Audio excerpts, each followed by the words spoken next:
Hey, coaches, welcome to today's first Football Scoop Online Clinic, where we have Virginia Director of Football Analytics, Matthew Edwards, getting with us to give kind of introductory look into using analytics and how they can help you win football games. So, Coach Edwards, it's all yours, man. Awesome. Thank you so much. First off, just hope everything is going okay for everybody out there across the world with the COVID-19 situation. It's upended a lot of stuff, so hope everyone's able to keep a pretty good schedule and stay safe and stay healthy. And thank you for the opportunity to do this. I just wanted to start out with a quote by one of my favorite characters in fictional literature, is Sherlock Holmes. It just says, "It is a capital mistake to theorize before one has data. Insensibly, one begins to twist facts to suit theories instead of theories to suit facts." It's just a quote that I like about analytics, basically. We'll kind of talk a little bit more about that as we go on. But wanted to start with a little bit of background on myself. So, there we go. So I walked on the football team at BYU. I played from 2008 to 2011. I majored in mathematics while I was there. I'd always been good at math growing up and thought it'd be something kind of interesting to major in and kind of set me apart a little bit from, the rest of the working population. I didn't know exactly what I wanted to do, but figured I was good at it and it might be something that was kind of interesting. After that, I went and got a master's in public administration with an organizational behavior emphasis. And then I was still a graduate assistant at BYU and was still taking classes, and thought BYU had just kind of started up a sports analytics class and was pretty interested in that. So ended up taking that, taking 2 sports analytics classes and kind of wetting my whistle a little bit and what that might mean for the future. And, had a really good time there, but ended up, wanting to be a coach. So I didn't think much of it after I moved on from BYU. I got a job at Southern Virginia University and had a couple of titles while I was there. As you can see, coached O-line, coached receivers, was a recruiting coordinator, was the interim head coach for a couple months. They found somebody else, and had a good time there, loved coaching, loved my time there at Southern Virginia. And then, had an opportunity to get a job at the University of Virginia.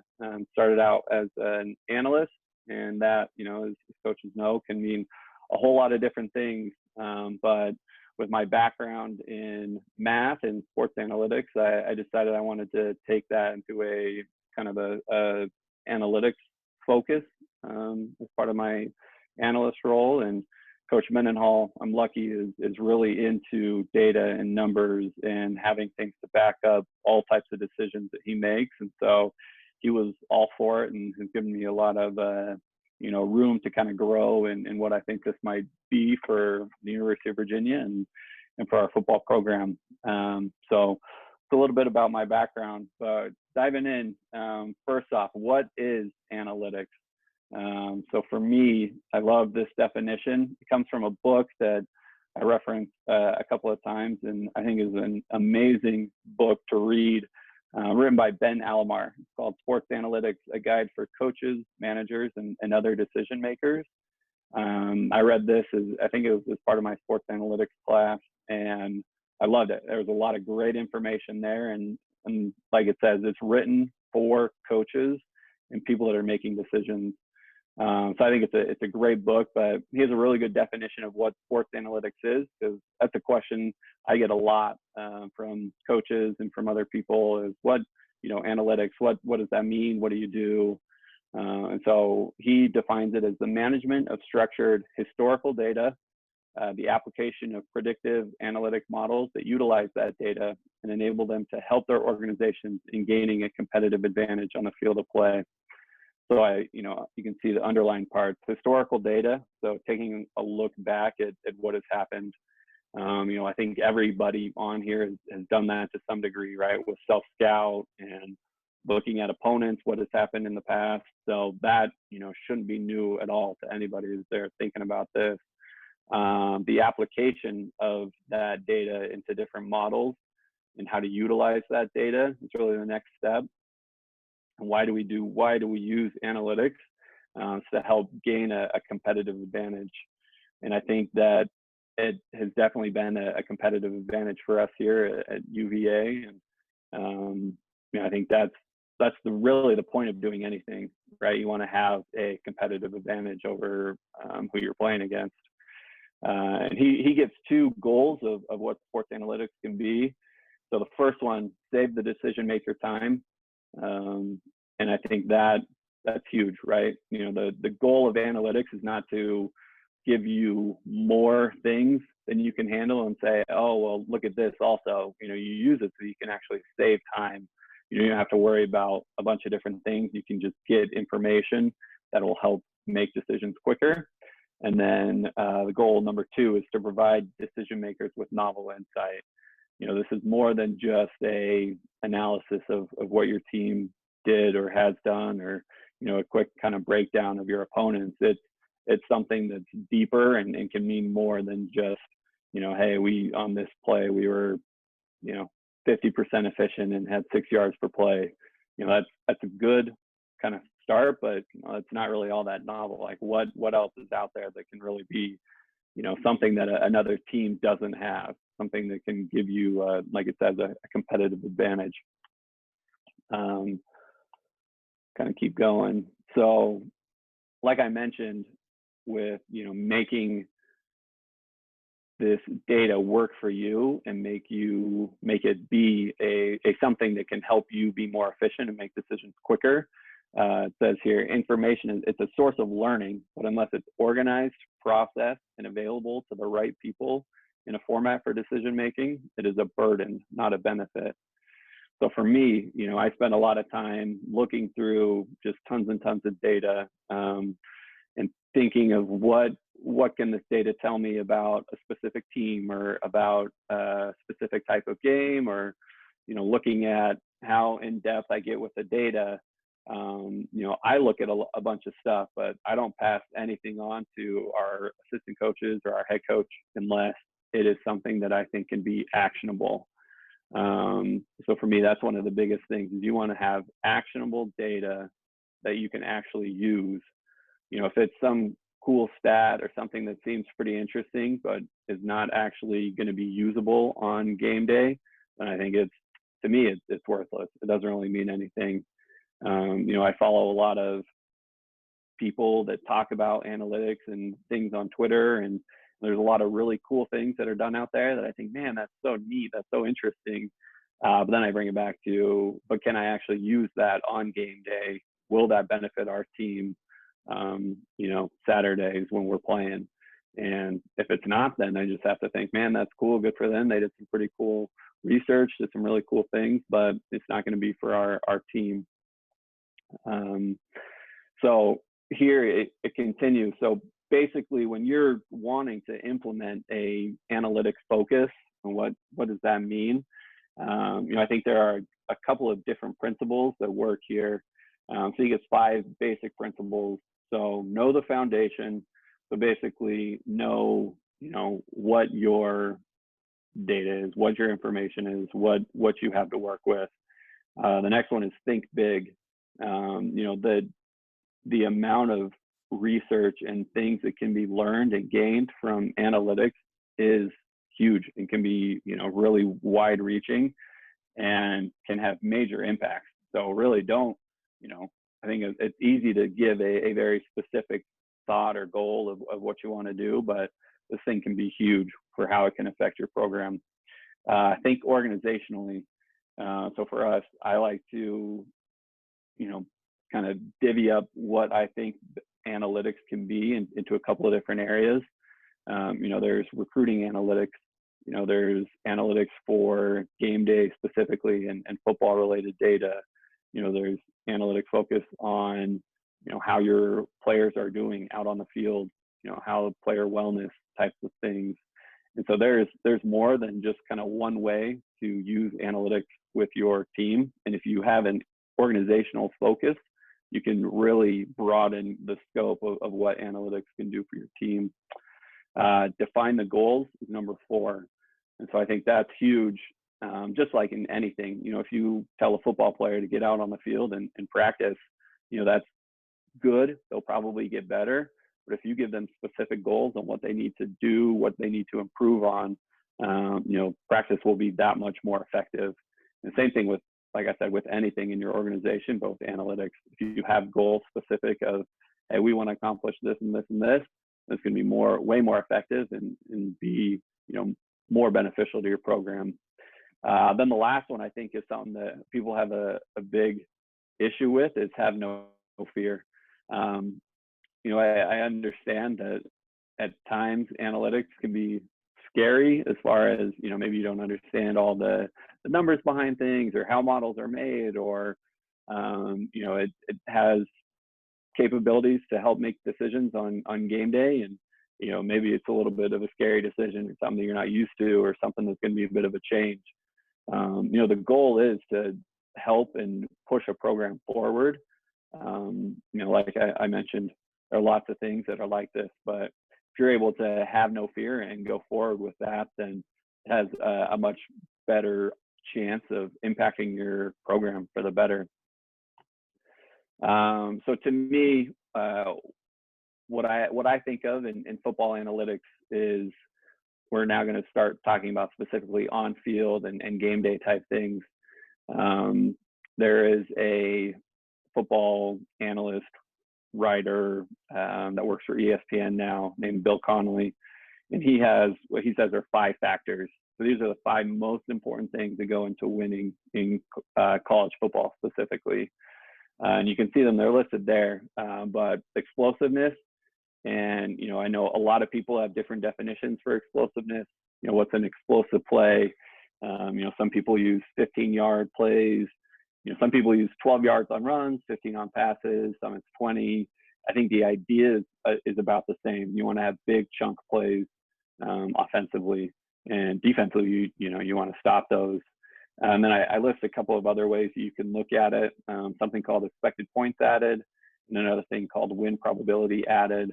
There are a couple of third-party organizations that work with expected points added and win probability added. So I'm sure there are a few people that might be watching this that are more familiar with that than others, but it's basically just, another way that you can gauge what happens on the field. And so explosiveness is huge. Number 2 is efficiency. And again, here, people have varying levels of definition for what an efficient play is, but you can see basically there, it's staying on track. You want to be able to move the football, even if you're not moving it in huge chunk plays. You got to be, getting the 4, 5, 6-yard gains that are moving the chains and keeping you in possession of the ball and keep you moving towards the end zone. The third one is field position.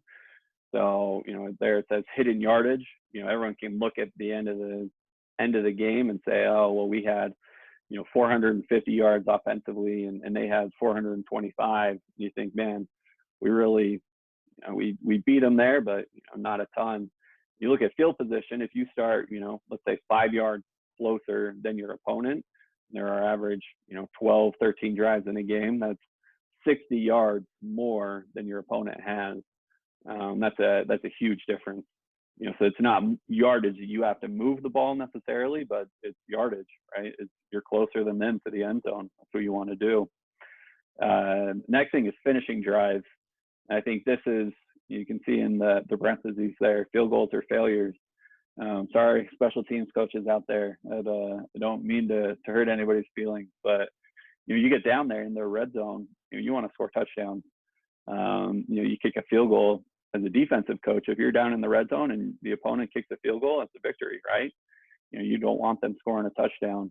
And so finishing drives is a huge thing in scoring points, and scoring points obviously are a huge part in winning the game.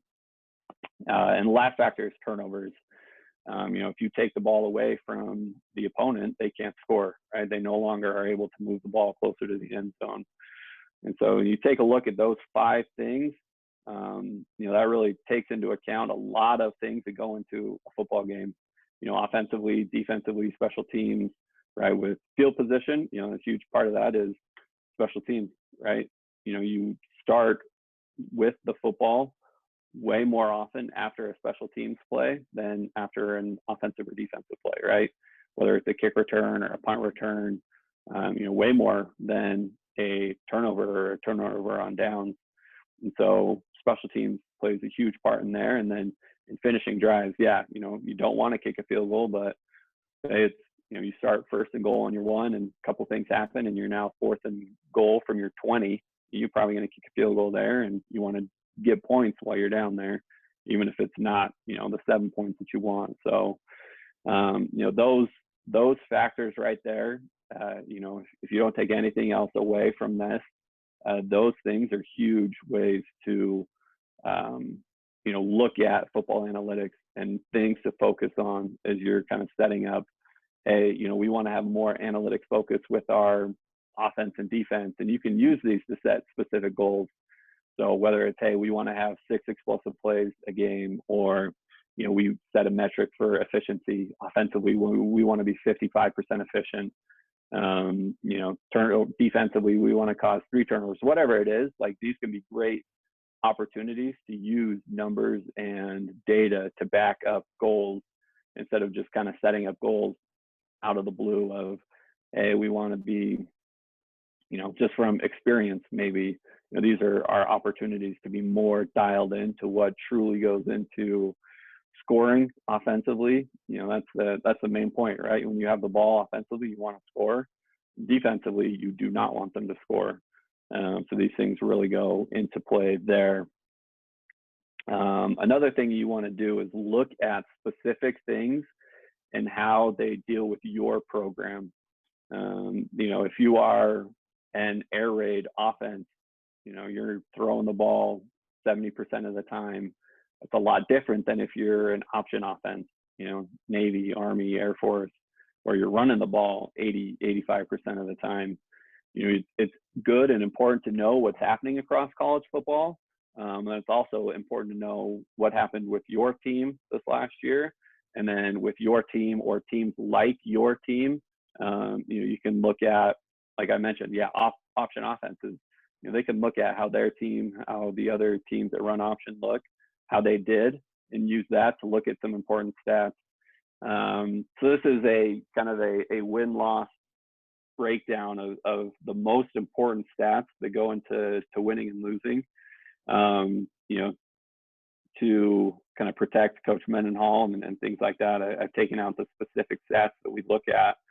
But one of the things that we looked at is, when Coach Mendenhall's the head coach, he's now been a head coach for 15 years. That's a lot of data. If you're a first-time head coach, you're probably not going to be able to do that specific. But with Coach Mendenhall, we've got 200 games to look at of when he's been the head coach almost, which gives us a pretty good data set of what goes into a Coach Mendenhall team. It's different than your average team, things that they do better or worse, but what truly leads to winning for Coach Mendenhall.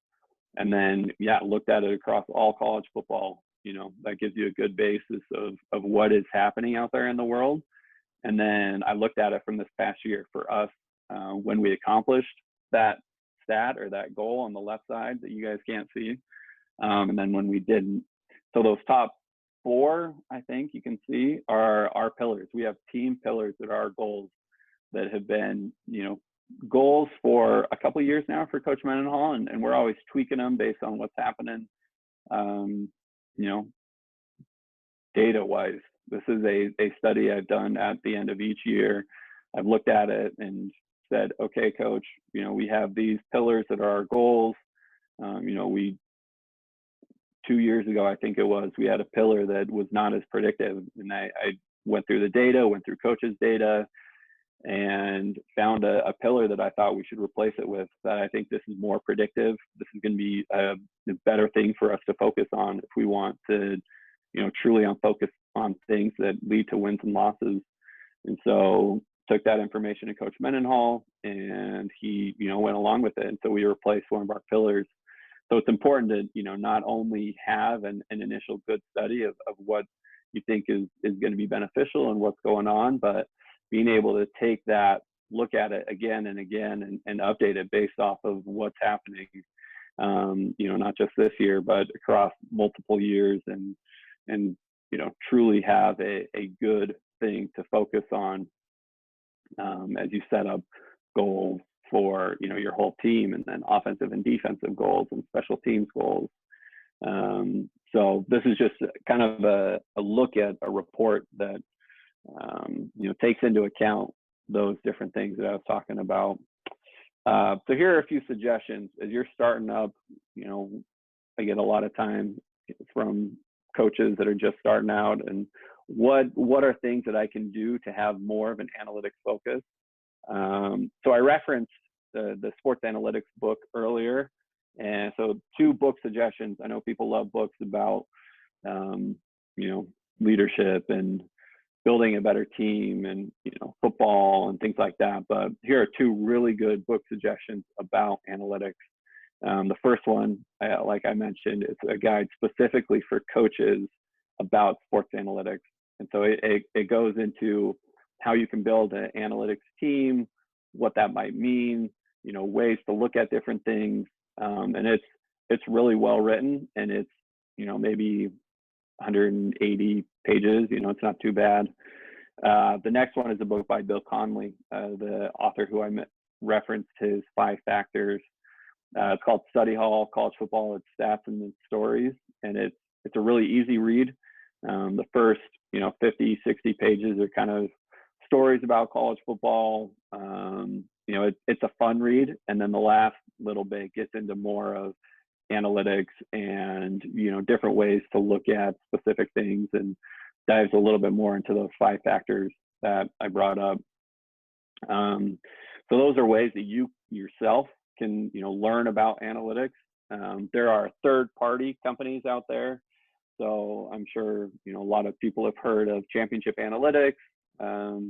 Edge Sports is kind of a newer company that's doing something similar to Championship Analytics.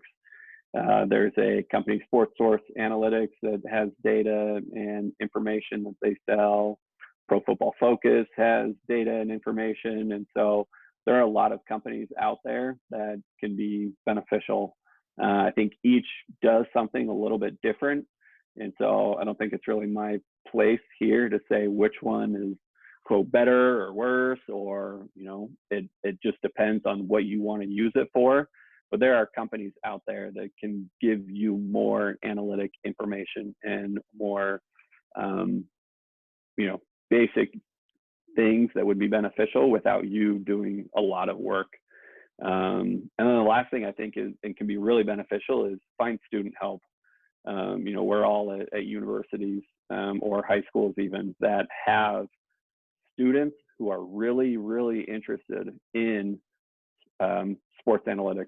It's a really fast growing field, and people are dying to find ways to jump in and get opportunities. Here at the University of Virginia, I've been able to work with people in the systems engineering department, people in the statistics department, some people in the computer science department, and there are others who are just random majors who are interested in sports analytics, and they've been able to really benefit our program and help kind of build what we're building here. And so I think that there's potential for a lot of really good work there, and people are willing to do good work for, whether it's a free internship, a paid internship, a way for them to earn credit as they're working on a class. There are bright people out there that could be beneficial as well. So there's ways to find student help as well. And if you're interested in that, I would say just kind of reach out to, I would say start with maybe the statistics department, whether it's the dean of the stats department or professors in there or anybody that you might know. And they would definitely be able to help find people that would be beneficial. And so for me, I think those are a few suggestions that would be beneficial to get started. But yeah, that's a presentation there. I appreciate that, man. I got a couple questions for you. So, your role, is there any crossover, with strength wise, or does the strength department kind of handle their own analytics? The strength department, they are running, I think a lot of people have a catapult system or some sort of monitoring tracking system to help, monitor their players while they're out of practice. They're the ones that are running that system out there. And there are a few of them that have a pretty good grasp on utilizing that data and information. And so for our program, they're the ones that are running that aspect of analytics. Gotcha. Just with your coaching background, I wonder, the most interesting thing you've learned since digging into the football analytics side of things. Is there something that sticks out to you, big picture wise? Big picture wise,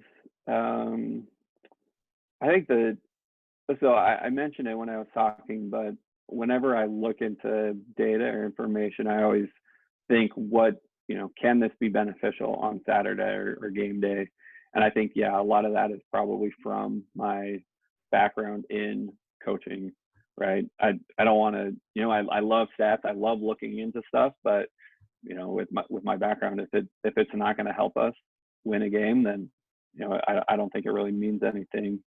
That win-loss chart that I showed,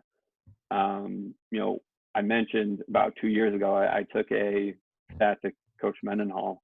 To me, as I was looking at stuff, I noticed that a difference in yards per play, if you had a positive yards per play advantage, you won. It depends on what year it is, but it's upwards of 85% of the time. And so for me, it was not something that we necessarily looked at specifically, but I was like, man, this is huge. It's something that you can have a feel for on game day and really impact how you're making decisions. Offensively, a great way to increase yards per play is explosive plays. Also you got to be efficient, right? You don't want any negative plays. And so yards per play for me was a way to, it kind of combined a bunch of different things that I looked at in a, pretty easy and basic metric that really is very predictive. And so for me, that was kind of, I would say, one big thing as I've been looking at stuff.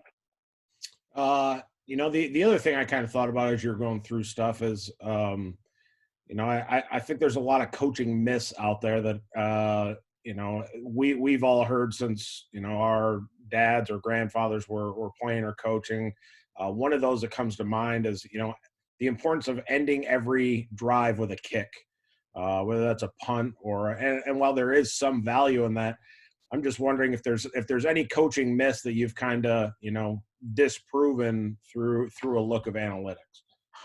I think one that if I don't mention, any sports analytics person that looks at this would murder me, but I think is running the ball and how that goes into winning. It not necessarily does it mean, people think, yeah, we want to run, we have 25 runs, or teams that run the ball well win the game. And it's actually opposite, right? If you're winning the game, you're going to be running the ball to run out the clock at the end. And if you're a good team, you're able to run the ball and run the clock out. And so it's opposite of how people think there. And again, there are outliers, teams that I mentioned, like option teams, right? They're going to look at it completely different. But, you look at your average throw in a game and, it's probably 7 yards. Your average run, if you're 5 yards a run, you're feeling pretty good.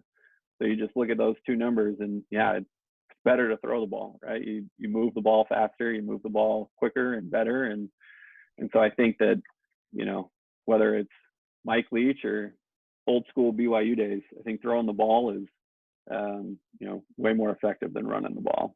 Really appreciate your time, man. Thanks for hopping on with us, man. Yeah, no problem. Thanks so much again.